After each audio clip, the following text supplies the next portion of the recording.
Saya duduk sini 13 tahun. Duduk 13 tahun buka restoran, kendalikan restoran ni. Oh, saya dah kahwin dengan rakyat Malaysia.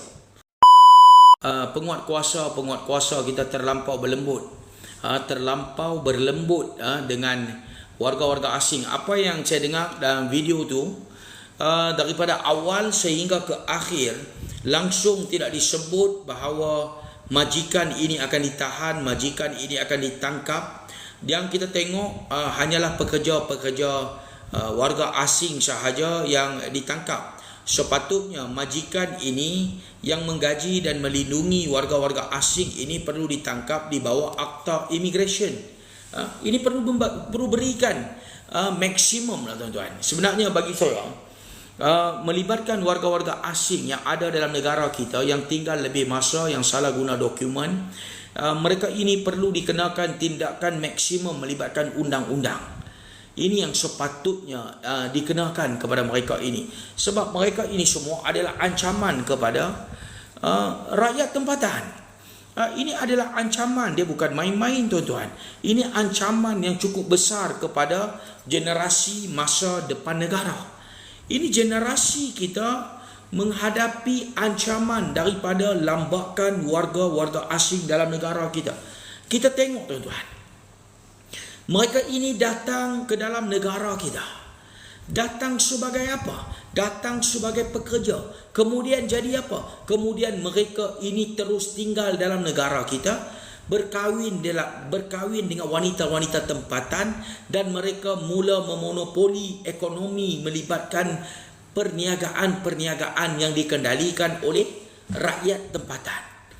Mereka hanya dengan berkahwin, dan ada di kalangan mereka ini tidak berkahwin, terus ada dalam negara kita, Alibabakan lesen rakyat tempatan, mereka ini tinggal dan duduk dalam negara kita, dan mereka ini terus memonopoli perniagaan-perniagaan dalam negara kita. Apa cukup mudah sangat tak tuan-tuan? Warga-warga asing ini bebas menjalankan operasi perniagaan dalam negara kita. Apa kerajaan kita tidak tengokkah kepada negara-negara luar? Tidak ambil iktibarkah kepada negara-negara luar daripada negara Malaysia ini? Bagaimana mereka menjalankan tindakan penguatkuasaan untuk menghalang daripada warga-warga asing ini yang bebas merompak hak-hak negara mereka. Ini tidak adakah? Kenapa kita tidak belajar? Kenapa kita tidak belajar daripada negara jiran kah, negara luar kah, untuk nak menangani isu melibatkan lambakan warga asing ini? Sampai bila kita nak diam? Sampai bila kita nak hanya lihat? Sampai bila rakyat Malaysia menerima lambakan kebanjiran pendatang asing tanpa izin dalam negara kita? Ini cukup kritikal. Negara kita cukup kritikal menghadapi isu lambakan pendatang asing tanpa izin.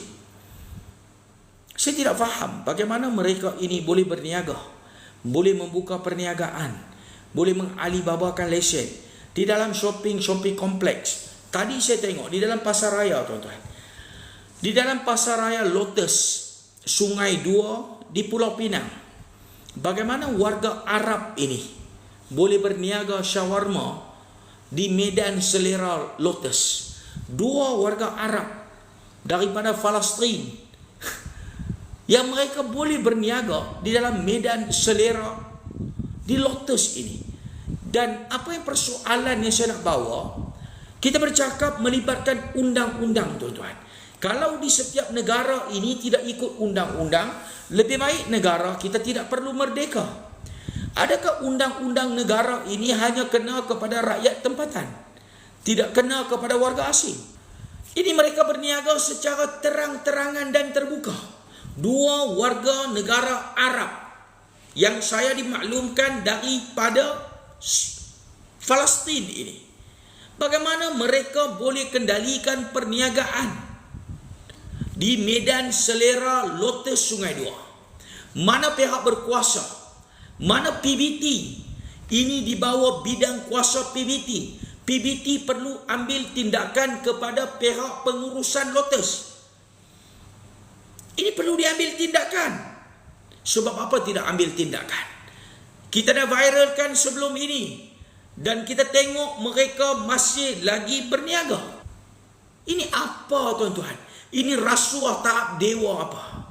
Ini rasuah. Saya nak bagi tahu ini adalah rasuah. Hampa makan rasuah kah? Hampa tak makan rasuah kah? Kita akan bagi tahu ini rasuah. Kalau tidak ada rasuah, lebih baik hampa pergi ambil tindakan. Bebas berniaga makanan Arab. Bebas tuan-tuan. Ini warga negara Malaysia apa nak jadi? Ini pihak berkuasa apa nak jadi? Hampa kena ada maruah lah, malu lah tuan-tuan. Dan saya tengok di media sosial, viral. Warga negara Arab berniaga nasi Arab. Ada rakyat Malaysia pergi buat review. Pergi tanya, buat review makanan Arab. Orang Arab berniaga kedai tuan-tuan. Buat review, tanya berapa tahun. Dia saya duduk sini 13 tahun. Duduk 13 tahun, buka restoran, kendalikan restoran ni. Saya dah kahwin dengan rakyat Malaysia. 13 tahun kahwin dengan rakyat Malaysia, buka restoran. Tanya pada mana? Saya pada Palestin. Dia tanya lagi, pada Palestin ni daripada mana? Saya senang bubuh daripada Gaza. Kira selesai kan?